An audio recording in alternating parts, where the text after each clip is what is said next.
నమస్తే. Welcome to Suman TV. మోకాళ్ళ నొప్పులు ఎక్కువగా మనం లేడీస్‌లోనే మోకాళ్ళ నొప్పులు చూస్తూ ఉంటాం. అందులోనూ మన భారతీయ స్త్రీలలోనే ఎక్కువగా ఈ మోకాళ్ళ నొప్పుల కంప్లెయింట్ చూస్తూ ఉంటాం. ఎందుకు స్త్రీలలోనే ఎక్కువగా ఈ నీ పెయిన్స్ అనేది ఉంటుంది. అలాగే సర్జరీ తర్వాత అంటే సర్జరీ చేయించుకోవడానికి కూడా చాలామంది ముందుకు రారు. ఎందుకనంటే సర్జరీ చేసుకున్న తర్వాత మళ్ళీ సరిగ్గా మనం నడవగలుగుతామా లేవా? మన డైలీ యాక్టివిటీ సరిగ్గా చేసుకోగలుగుతామా లేదా? అని చాలామంది కూడా భయపడుతూ ఉంటారు. అయితే సర్జరీ అనేది అవసరం లేకుండానే మోకాళ్ళ నొప్పులు తగ్గించుకోవటానికి ఈ మధ్య కాలంలో మనకి పీఆర్‌పీ ట్రీట్మెంట్ అనేది ఒక వరంగానే చెప్పుకోవచ్చు. సో, ఈ పీఆర్‌పీ ట్రీట్మెంట్ అనేది ఏ రకంగా పనిచేస్తూ ఉంటుంది?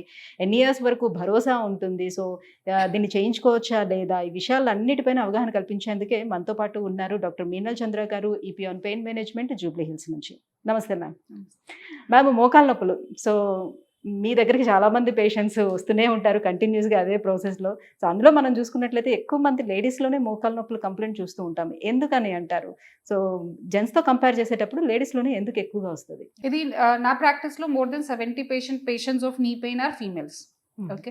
సో, ఫీమేల్స్‌లో జనరలీ ఇది లిటరేచర్ వైజ్ ప్రకారం కూడా ఇది గుజ్జు అరిగిన ప్రాసెస్ కొంచెం ఫాస్ట్ అవుతుంది. Okay. Because of the daily activities, because morning నుంచి సాయంత్రం వరకు కంటిన్యూస్‌గా ఇంట్లో పని ఆర్ హౌస్ హోల్డ్ యాక్టివిటీస్ చూస్తున్నారు.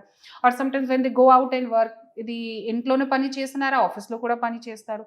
తర్వాత ఒక జెనెటిక్ బిల్డ్ ప్రకారం కూడా ఇది కొన్ని డిసీజెస్, లైఫ్ స్టైల్ డిసీజెస్ ఫీమేల్స్‌లో ఎక్కువ ఉంది. ఓకే. సో, తర్వాత హార్మోన్ ప్లేస్ ఇంపార్టెంట్ రోల్. ఇది యూజువల్లీ ఇది గుజ్జు అరుగుదల జనరల్‌గా 40-45 తర్వాత స్టార్ట్ అవుతుంది. ఆ టైంలో అగైన్ బాడీలో హార్మోనల్ చేంజెస్, మెనోపాజ్ అప్రోచ్ అవుతుంది. పెరిమెనోపాజల్ ఏరియాలో ఈస్ట్రోజన్ తక్కువ అవుతుంది. దానివల్ల కూడా ఒక important role in arthritis. So, most of the time 90% of the not 90 but 70% of the time it's females as compared to males. Right. ఇప్పుడు జనరల్లీ స్టెప్స్ ఎక్కి దిగుతూ ఉంటుంటే ఒక ఎక్సర్‌సైజ్ అవుతుంది అని చెప్తూ ఉంటారు. బట్ ఈ స్టెప్స్ ఎక్కి దిగే టైంలోని ఎక్కినప్పుడు ఎక్కువ బర్డెన్ పడుతుందా? దిగినప్పుడు పడుతూ ఉంటుందా? ఎందుకు అవాయిడ్ చేయమని చెప్తున్నారు ఇప్పుడు? జనరల్‌గా ఒక పేషెంట్‌కి ఇఫ్ ఐ సే 40 వయసు తర్వాత మీకు మోకాలు నొప్పి ఉంటే, లేకపోతే కూడా avoid stair climbing. If I tell you this, మీకు you will not like it. But stairs climbing చేసినప్పుడు టైంలో మొత్తం బాడీ వెయిట్ నీ జాయింట్లో పడుతుంది. And that is going to damage your knee joint. Okay. But basic mindset ఏంటి? No, if I take stairs I'm active ఉండాలి కదా. This is a basic mind thought, right? But active కోసం stairs కొన్ని exercises like stairs climbing, walking up hill, trade mill, ఇది avoid చేయాలి. Activity కోసం you do cycling, you do swimming, you do general jogging. Okay. But certain exercises which are impacting your knee joint avoid cheyali. 40 వయసు తర్వాత తప్పకుండా avoid చేయాలి. For example stairs climbing, sitting on the floor, squatting, treadmill తప్పకుండా avoid చేస్తేనే you are having good knee joint in future. Okay. So, ఇప్పుడు ఒబేస్‌గా ఉండే వాళ్ళలోనే ఎక్కువగా మనం మోకాళ్ళ నొప్పులు అనేది కంప్లెయింట్ ఇంతకుముందు చూసేవాళ్ళం. ఇప్పుడు ఒబేస్ లేకపోయినా కూడా వస్తూ ఉంది కదా! సో, దానికోసం అని మీరన్నట్టుగా ఇప్పుడు డైలీ యాక్టివిటీలోని జాగింగ్ ఆర్ వాకింగ్ ఏదో ఒకటి చెయ్యాలి అని చెప్తున్నారు. ఇది కూడా ఎలాంటి సర్ఫేస్ మీద చెయ్యాలి? యాహ్! సీ, ఇప్పుడు when you go to park ఒక ట్రాక్ ఉంది కదా. So, you have to walk in the track. Second thing, మంచి షూ వేసుకోవాలి. ఓకే. థర్డ్ థింగ్ ఈజ్ ఎంత వరకు వాకింగ్ చేయాలి డిపెండ్స్ ఆన్ యువర్ బాడీ. ఇది 1 అవర్ వాక్ చేయాలి, 2 అవర్ వాక్ చేయాలి, ఇది గైడ్ లైన్స్ ఏమీ లేదు. It is body to body. If your body allows for 30 minute walking చేయండి. If your body allows for 20 minutes walking, 20 minutes is sufficient for you. Okay. So that you have to realise that ఏ time వరకు I'm comfortable walking, ఎంత వరకు చేయండి. ఫోర్స్ఫుల్గా చేయకూడదు. Suppose ఒక్కసారి నొప్పి start అయిన తర్వాత ట్రై టు వేర్ నీ క్యాప్స్ వాకింగ్ చేసినప్పుడు. ఓకే. సో దీస్ ఆర్ చిన్న చిన్న చేంజెస్ చేస్తే daily activities will be good without pain. So, మోకాళ్ళ నొప్పులు అనేవి నీ పెయిన్స్ ఏ స్టేజ్‌లో మనం రికగ్నైజ్ చేయగలుగుతాం? సో, అది వెరీ స్టార్టింగ్ స్టేజ్‌లోనే రికగ్నైజ్ చేయడానికి మనకి ఆ సింప్టమ్స్ ఏమైనా తెలుస్తాయా? Yeah! See, first thing is ప్రతి బాడీలో కొంచెం డ్యామేజ్ ఉంటే, బాడీలో సమ్ అబ్నార్మల్ థింగ్స్ ఉంటే body will give a signal. ఇది సిగ్నల్కి రికగ్నైజ్ చేయాలి. సో, మోకాల్ related first signal is early morning stiffness. When you try to get up, ఇది కూర్చులేసినప్పుడు టైంలో కొంచెం స్టిఫ్నెస్ తెలుస్తుంది. So usually we avoid. Okay. ఇది అవాయిడ్ చేయకూడదు. This is the first symptom of osteoarthritis. Okay. Okay. So early morning stiffness, కొంచెం కూర్చుని లేసినప్పుడు ఇబ్బంది ఉంటే, వెనక సైడ్ మసిల్ పుల్లింగ్ సెన్సేషన్, తర్వాత సమ్ టైమ్స్ క్లైంబింగ్ స్టేర్స్లో డిఫికల్టీ ఉంటే, climbing down the stairs difficulty ఉంటే, these are the initial symptoms, these are the initial stages. కొంచెం ప్రోగ్రెస్ అయిన తర్వాత ఇది డైలీ యాక్టివిటీస్ లైక్ కుకింగ్ చేసినప్పుడు 20-25 minutes స్టాండింగ్ లో కుకింగ్ చేసినప్పుడు తర్వాత ఇబ్బంది ఉంటే, that means now we have progress to stage 2 or stage 3. And ఇప్పుడు రాత్రి నిద్ర డిస్టర్బ్ అయితే that means it is grade 4 or something like that. So ఇది ఫస్ట్ స్టేజ్లోనే ఐడెంటిఫికేషన్ చేయాలి. Never ignore your first symptom. And మోకాల్కి first symptom is early morning stiffness. And when you try to get up from sitting position, నొప్పి ఎక్కువ అంటే, ఇబ్బంది ఉంటే, these are your first symptoms. ఇది ఐడెంటిఫికేషన్ తప్పకుండా చేయాలి. సో ఏ స్టేజ్లో సర్జరీ అనేది అవసరం పడుతుంది? అసలు ఏ స్టేజ్లో కూడా సర్జరీకి వెళ్ళాల్సిన నీడ్ అనేది ఉండదంటారా? మీకు ఏం చెప్పారు దట్ ఇది ఫర్ నీ సర్జరీ ఇంపార్టెంట్ ఉంది? There is nowhere return that for knee treatment, knee కండిషన్స్కి సర్జరీ తప్పకుండా చేయాలి. Nowhere it is return. Surgery just like other treatment, ఒక ట్రీట్మెంట్ ఆప్షన్ ఉంది. ఓకే. సో ఇప్పుడు గైడ్ లైన్స్ ఉంది కదా. సో గైడ్ లైన్స్లో ఫస్ట్ కన్జర్వేటివ్ ట్రీట్మెంట్ చేయాలి. Conservative treatment means lifestyle modification, weight reduction, exercises, collagen tablets, then injections ఉన్నాయి. For example ఇది previously they had some steroid injections, viscous injections, ozone injections. Now there is regenerative therapy. And then ఇది when everything has failed, nothing is working for you, surgery కూడా ఒక option ఉంది. But తప్పకుండా knee పెయిన్కి treatment surgery, no book has return this. Okay.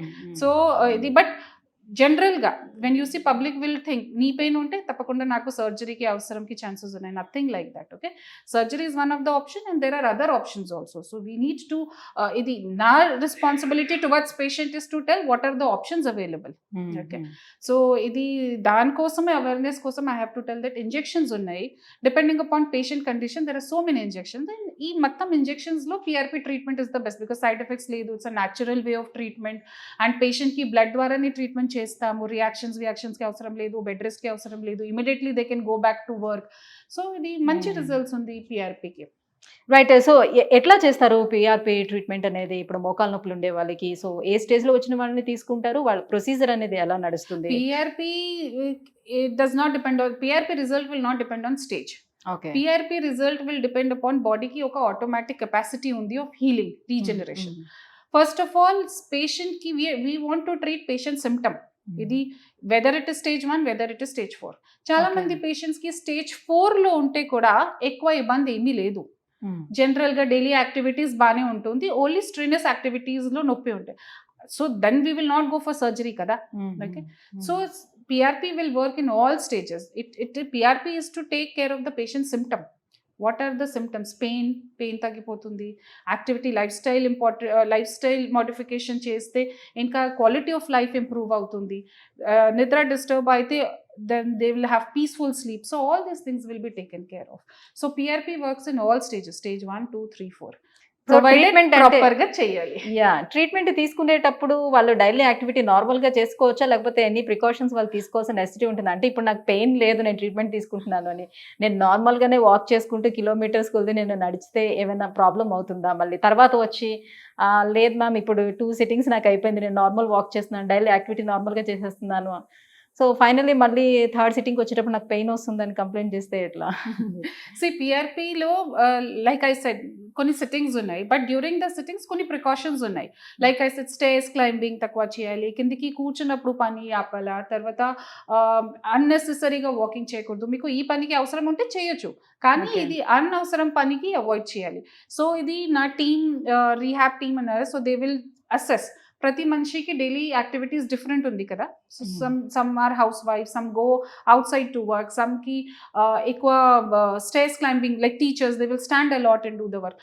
So then according to patient ఏ చేంజెస్కి అవసరం ఉంది that we tell. For example teacher they stand a lot, so we tell if మీకు స్టాండింగ్లో పని ఉంటే చేయొచ్చు, కానీ అనవసరం ఉంటే కూర్చోండి.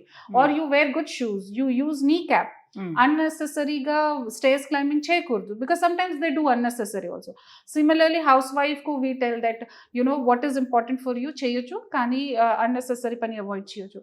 దో software young females are coming with knee pain, continuous 4-5 hours కంటిన్యూస్గా కూర్చున్నప్పుడు when they try to get up ఎక్కువ నొప్పి అవుతుంది. సో వీ టెల్ ఎవ్రీ 1 hourకి 2 minutesకి స్ట్రెచింగ్ చేయొచ్చు. So all those things we tell to the patient depending upon they daily life style.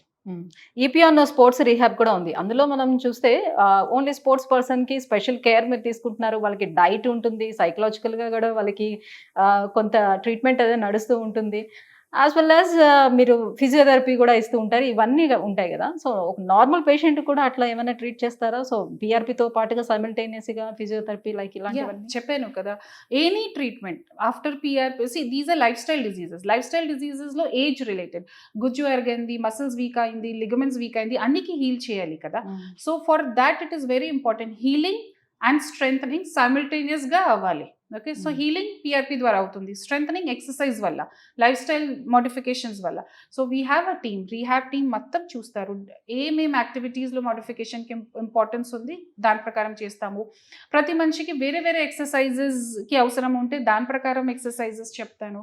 తర్వాత dietitian ఉన్నారు, she will tell if పేషెంట్స్కి wait రిడక్షన్కి అవసరం ఉంటే we tell how to follow the diet and all those things. So ఇది multiple holistic వేలోనే treatment అవుతుంది. Only పిఆర్పిలో 100% result అవుతుంది, only ఎక్సర్సైజెస్లో 100% result అవుతుంది, only సర్జరీలో 100% result అవుతుంది, ఇది కాదు. So it's a protocol. Yeah. So last time వచ్చేటప్పుడు ఇక్కడ పేషెంట్స్ తో కూడా నేను మాట్లాడాను మ్యామ్. సో చాలా మంది చాలా దూరం నుంచి వచ్చారు, అవుట్ ఆఫ్ కంట్రీస్ నుంచి కూడా వచ్చి ఉన్నారు, సో స్టేట్స్ నుంచి కూడా వచ్చి ఉన్నారు. సో వాళ్ళందరూ కూడా సాటిస్ఫై అయితేనే ఇంత దూరం వచ్చి చేయించుకుంటారు కదా. సో అట్లానే వేరే వేరే దూర ప్రాంతాల నుంచి వచ్చిన వాళ్ళు ఎక్కువ రోజులు స్టే చేయలేరు కాబట్టి వాళ్ళకి సిట్టింగ్స్ అనేది ఎన్ని రోజుల గ్యాప్ లోనే వాళ్ళకి ఫిల్ చేసి ఇస్తారు, ఎట్లా ఉంటుంది? So it depends upon injury to injury and patient to patient. కానీ ఇది సిట్టింగ్స్ మధ్యలో మినిమం 7 to 10 days గ్యాప్ ఉండాలి. So suppose patients are coming from outside, so we talk to them and ముందు we do a telephonic consultation అని చెప్తారు. Okay, this will be your plan and సిట్టింగ్స్కి ఎంత time పడుతుంది, దాని ప్రకారం they plan. Right, thank you so much ma'am, thank you so much. So మోకాళ్ళ నొప్పులకి reasons and specially లేడీస్కే ఎందుకు వస్తూ ఉంటుంది అండ్ ట్రీట్మెంట్ ప్రొసీజర్ అనేది ఎట్లా ఉంటుంది, ఇవన్నీ కూడా తెలియజేసినందుకు thank you so much. Thank you.